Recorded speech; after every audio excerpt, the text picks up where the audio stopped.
tujuan kita pada petang ini ialah untuk menempah iklan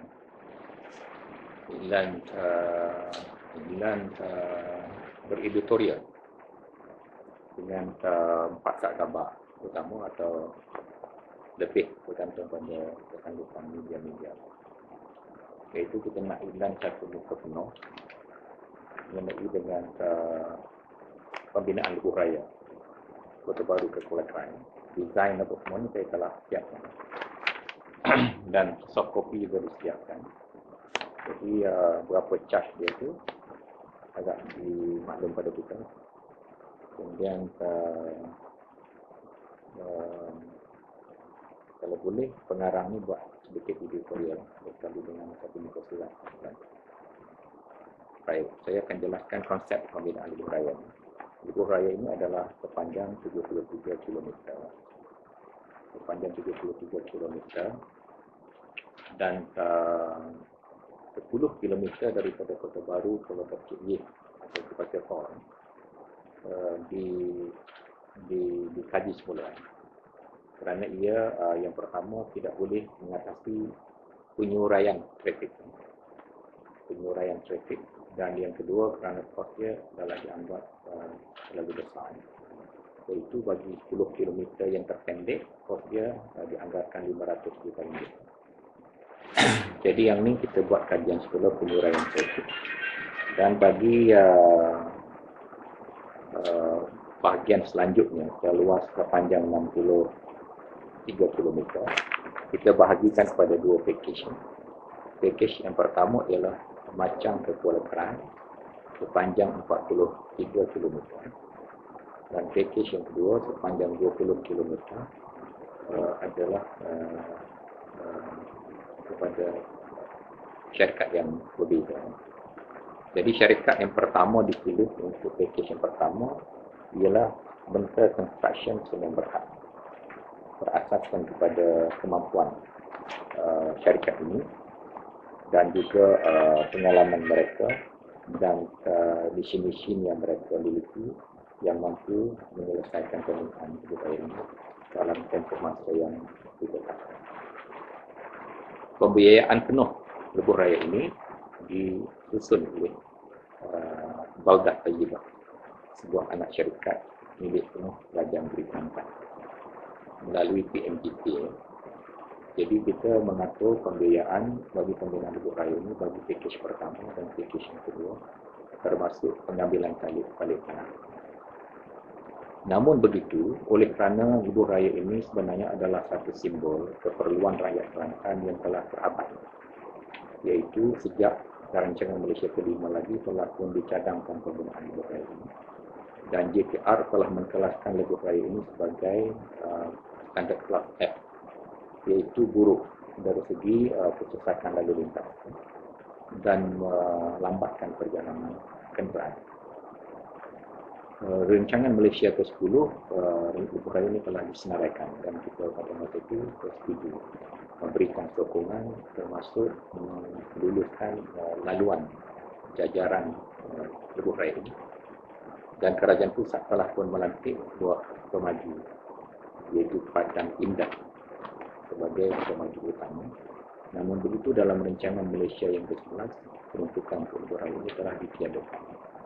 Sedangkan keadaan kesesakan menjadi lebih kronik lagi, terutama pada musim perayaan, di mana anak-anak yang balik berhari raya ke kampung sentiasa berungut. Tempoh masa daripada Kota Baru ke Kuala Krai kadang-kadang memakan masa sampai 4 hingga 6 jam pada waktu puncak. Oleh kerana itu, ia adalah satu kepentingan dan keperluan yang sangat mendesak. Dan kerajaan negeri terpaksa mengambil inisiatif membina lebuh raya ini dengan strategi yang mengikut keperluan dan kemampuan kerajaan ini. Dan kebetulan dalam package yang pertama melibatkan sebahagian tanah-tanah kerajaan, di mana tanah-tanah kerajaan ini boleh diteruskan pembangunan tanpa kos dan masa pengambilan balik tanah. Dan pada masa yang sama, usaha pengambilan balik tanah akan diteruskan. Dan kerajaan negeri telah melantik JKR untuk tujuan penyelarasan pengambilan balik tanah dan jalan raya ini dikelaskan sebagai jalan negeri ataupun state road. Bila dia dikelaskan sebagai jalan negeri, pengambilan tanah ini tidak perlu diletakkan deposit 125% untuk tujuan pengambilan, dan ini menjimatkan kos bagi pihak kerajaan negeri. Dan oleh kerana ia adalah keperluan rakyat dan ia dilaksanakan untuk memenuhi tuntutan dan harapan rakyat Kelantan, rakyat Kelantan, negeri Kelantan ataupun kerajaan negeri yang berteraskan pada Islam menerima pakai konsep wakaf, ya, di mana rakyat pelbagai pihak boleh mewakafkan untuk tujuan pembinaan ini sebagai sumbangan mereka. Dan walaupun kerajaan negeri pada saya telah jelaskan tadi telah mengatur cara pembiayaan, bukanlah kerana kalau tak ada wakaf ini ia terganggu, tidak, tetapi simbol kerjasama dan ikatan yang erat antara kerajaan negeri dan rakyat Kelantan yang telah kita asaskan sejak negeri Kelantan ditadbirkan oleh Tuan Aziz, dengan adanya konsep tabung Serabi Mekah, dengan adanya konsep tabung-tabung yang lainnya. Jadi kita kekalkan konsep itu dalam masa pembinaan lebuh raya ini, memberikan peluang sumbangan rakyat Kelantan dalam pelbagai bentuk. Tuan tanah mungkin boleh mengurangkan harga tanah, pakcik-makcik boleh menyumbang, syarikat-syarikat boleh memberikan sumbangan. Dan pada 28 hari bulan ini, majlis akan bermula pada jam 10.30 pagi. Dan antara lain, caranya adalah majlis penerimaan sumbangan-sumbangan dalam bentuk wakaf oleh mana-mana pihak yang berminat. Dan kemudian pelancaran pecah tanah oleh Yang Maha Guru di atas laluan sebenar lebuh raya ini. Dan bermula daripada hari Isnin itu, kerja-kerja pembinaan akan bermula. Dan media dari masa ke masa akan dibentuk untuk memantau perkembangan kemajuan pembinaan lebuh raya tersebut. Jadi kita minta Harakah, Sinar Harian, Berita Harian, Bangsa dan Sencu untuk mengiklankan, dan kita bayarlah, bukan free, ya. Kemudian cuma kita nak sekali dengan iklan muka surat ni ada editorial yang menjelaskan konsep wakaf tadi dan juga keseluruhan konsep pembinaan lebuh raya tersebut. Ya. Lepas tu soft copy ni boleh ambil lah. So, kalau tak khabar Cina, dia nak translate dalam bahasa Cina pun, silalah. Saya tak translate lagi. Dalam SPA ni, kalau dia nak translate English pun boleh, dia nak pakai Melayu pun, saya rasa ramai orang faham. Terima kasih.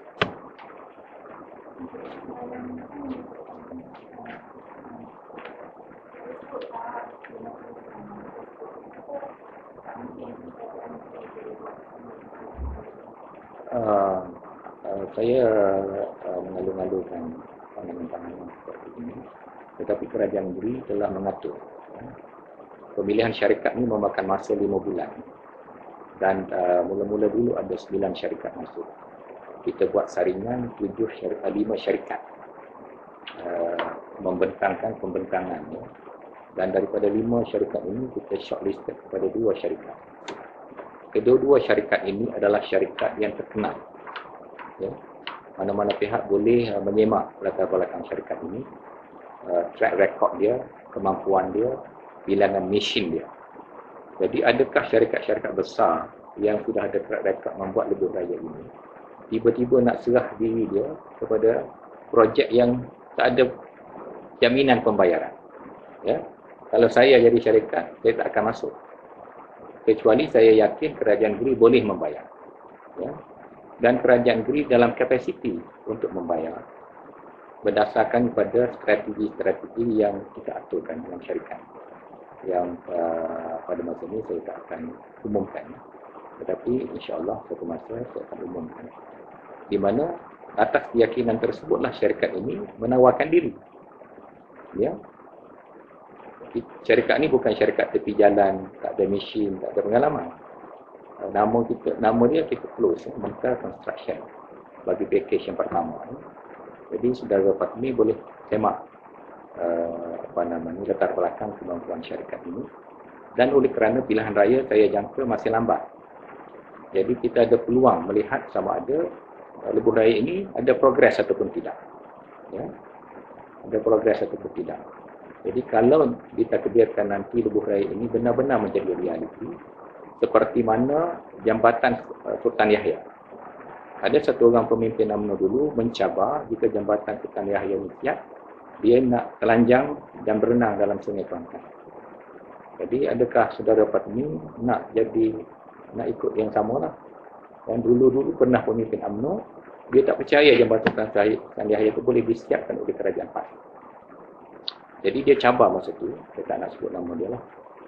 Dia kata kalau siap, dia nak, kalau berjadi, dia akan telanjang berenang dalam Sungai Kelantan.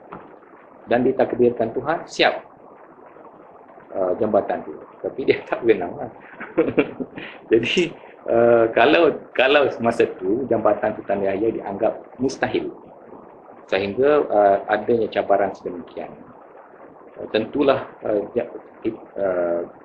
lebuh raya ini juga bukan satu yang mustahil. Ya. Sebagai sebuah kerajaan negeri, kita mempunyai aset-aset, cara-cara dan kemudahan-kemudahan, ya, untuk melaksanakan projek-projek seperti ini. Dan insya-Allah projek ini akan menjadi catalyst bagi pembinaan infrastruktur bagi negeri Kelantan yang lain pada masa akan datang. Ya, termasuk pendaratan gas dan minyak. Insya-Allah dalam 2 minggu hingga 3 minggu lagi kita akan menandatangani perjanjian dengan pihak China, iaitu salah sebuah anak syarikat kerajaan negara China yang terlibat dalam petroleum untuk 2 perkara. Yang pertama, melabur bagi jana kuat loji pemrosesan gas di Kelantan. Dan gas-gas ini diekspor ke China. Dan kita semua tahu gas Kelantan daripada bumi selatan dan Suria Selatan dalam perairan PM3.1 pada hari ini dicadangkan untuk didaratkan di Kemaman. Ya. Dengan perjanjian ini, kerajaan negeri akan majukan kepada Perdana Menteri dan Petronas supaya cadangan pendaratan di Kemaman yang tidak ekonomik kerana jaraknya yang jauh ditukar kepada negeri Kelantan. Ya. Didaratkan di Kelantan. Dan kita akan sediakan semua prasyarat yang diperlukan supaya tidak ada alasan bagi pendaratan gas itu naik di Kelantan. Jadi sumber-sumber kerajaan negeri Kelantan adalah banyak. Dan ini semua meyakinkan pemaju dan kontraktor untuk melibatkan diri. Jadi kalau kontraktor tak yakin, dia tak akan hantar mesin, tak akan buat kerja, tak akan sign kontrak.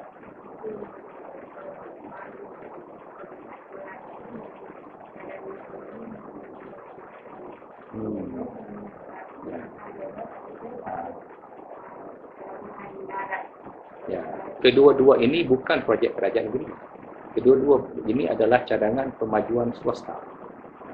Jambatan Palembang dicadangkan oleh Adona bersekali dengan pembinaan hotel Riverview. Dan hotel Riverview telah terbina. Ya. Kemudian berlaku kegawatan ekonomi 97. Syarikat Adona daripada Pulau Pinang ini membatalkan cadangan pemajuan dia di tempat. Dan ini adalah dipersetujui bersama dengan Kerajaan Persekutuan. Jadi dia bukan projek kerajaan negeri. Dia adalah projek swasta. Lebuh Raya Kota Baru Kuala Kerai ini projek kerajaan negeri, bukan projek swasta. Begitu juga dengan pelabuhan darat. Salah. Salah, tak betul. Syarikat dengan kerajaan lain. Tapi saya tak nak suka berbahas sekarang. Fokus saya sentiasa, insya-Allah saya buat apa yang saya kira mampu dibuat oleh kerajaan.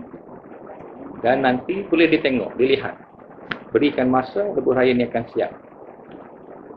Jadi masa tu, apa nak kata?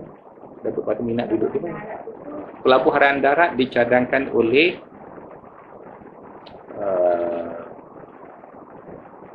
syarikat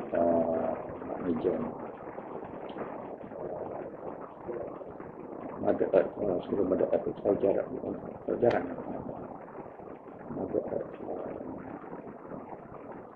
kena meja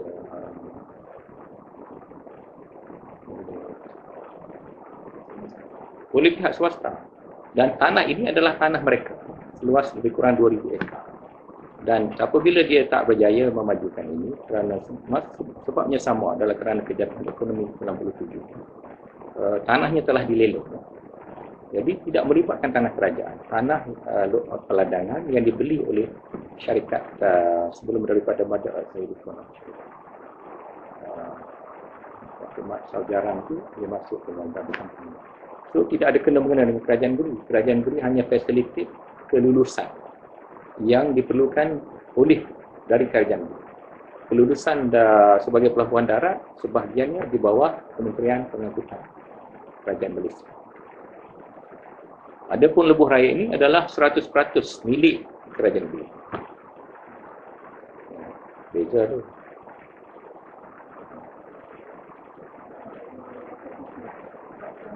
Saya tak suka bergaduh, saya suka fokus kepada pelaksanaan lebuh raya. Apa pandangan politik semasa kerana tujuan-tujuan politik, saya tidak pandang berat. Ya. Tidak pandang berat. Kita hari-hari buat mesyuarat bagaimana mengatur lebuh raya ini menjadi kenyataan. Dan selama 5 bulan saya telah fokus kepada isu ini. Termasuk pengaturan pembiayaan, teknikal, semua sekali. Ya.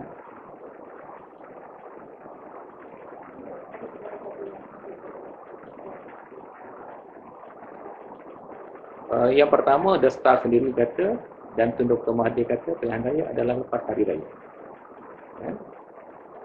Kedua ialah kerana isu skopin yang melingkari pada menteri yang belum selesai.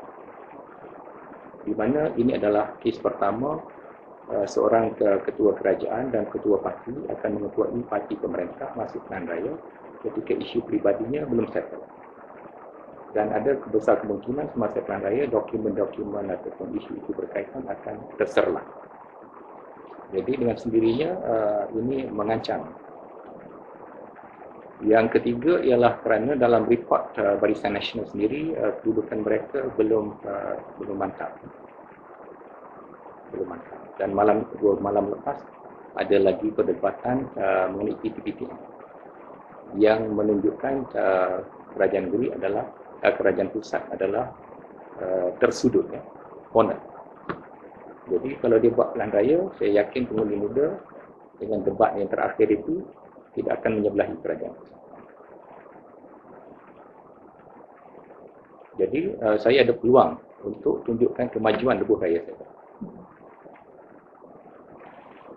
Kalau pilihan raya tahun depan, alhamdulillah lagi bagus. Sekurang-kurang saya kira 20 km 15 km boleh disiap.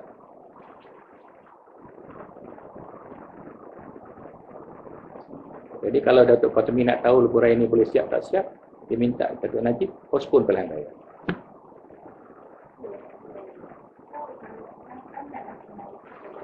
...73 km tolak 10 km untuk kajian penyuraian trafik.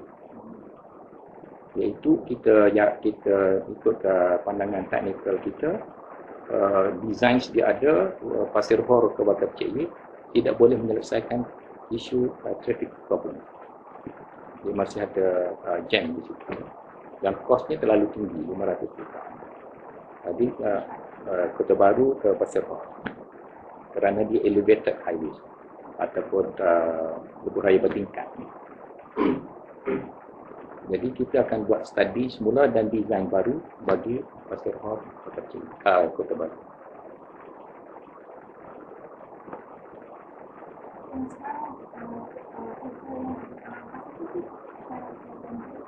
Itu JKR Persekutuan. Itu Pasir Hor ke lapangan terbang, airport ke airport.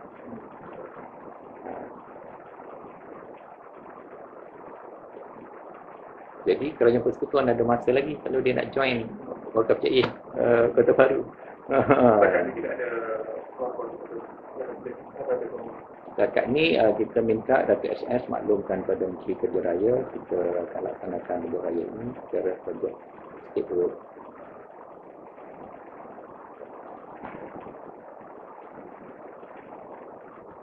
Tanah-tanah kita, batu kuari kita, pasir kita, takkanlah nak buat lebuh raya tak boleh. Nama lebuh raya. Kalau kita panggil lorong, orang kecil boleh buat. Bila sebut lebuh raya, orang kecil tak boleh buat. Itu halangan minda saja. Bahagian besar daripada jalan raya ini ialah batu. Batu itu dimiliki oleh kerajaan negeri. Lepas itu pasir untuk menambun. Pasir pun milik kerajaan negeri. Lepas itu tanah nak lalu. Sebahagian tanah itu tanah kerajaan. Sebahagian tanah rakyat. Apa yang payah nak buat jalan? Bukan nak buat roket.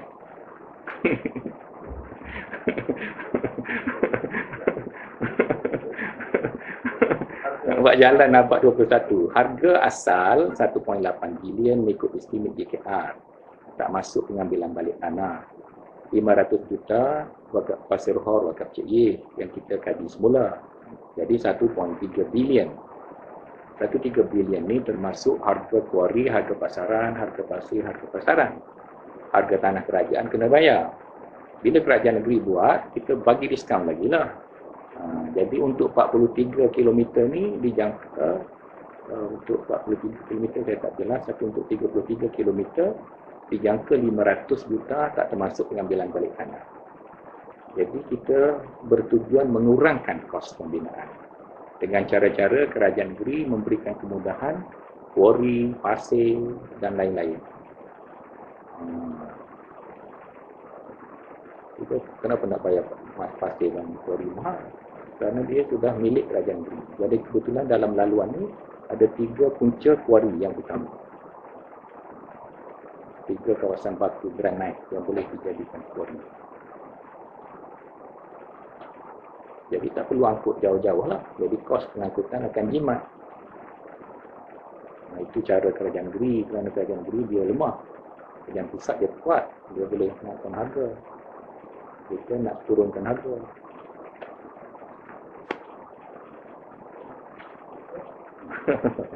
Lepas tu Datuk Fatmi kalau siap jalan, dia tak boleh lalu jalan ni. Atau dia kata tak boleh siap. Ambil kopi.